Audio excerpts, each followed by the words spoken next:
তারা আমাকে বলেছিলেন, আপনি যদি কোনোভাবেই আমাদের কথা মতো কাজ না করেন আপনাকে সবগুলো মৃত্যুদণ্ড দেওয়া হবে। আপনি জানেন আমাকে ধরা হয়েছিল 21শে আগস্ট গ্রেনেড হামলায়, যাতে আমাদের তখনকার দেশনেত্রী বেগম দেশনেত্রী এখন খালেদা জিয়ার নামে এবং জনাব তারেক রহমানের নামে যারা মিথ্যা সাক্ষী দেওয়া হয় দেই আমি।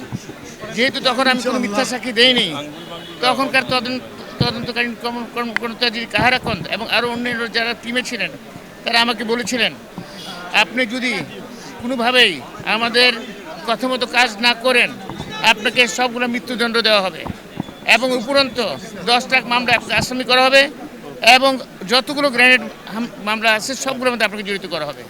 সেটারই ধারাবাহিকভাবে দেখেন 10টা মামলায় আমাকে আসামি করা হয়েছে এবং এখানে সিলেটের যেটা সাথে আমি বা গাউস বা আরিফ কেউ কোনো জড়িত না, তাদেরকে আমাদেরকে আসামি করা হয়েছে ওই একই কারণে।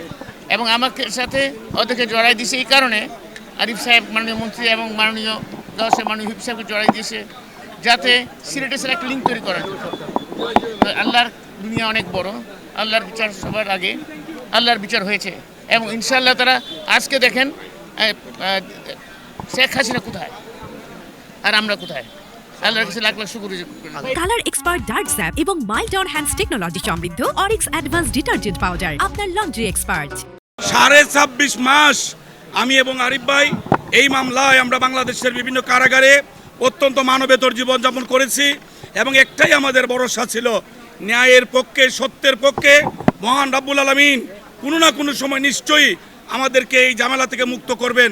আজকে সেই শুভক্ষণে কোর্ট রায় দিয়েছে, আমরা 3জনই বেকসুর খালাস পেয়েছি।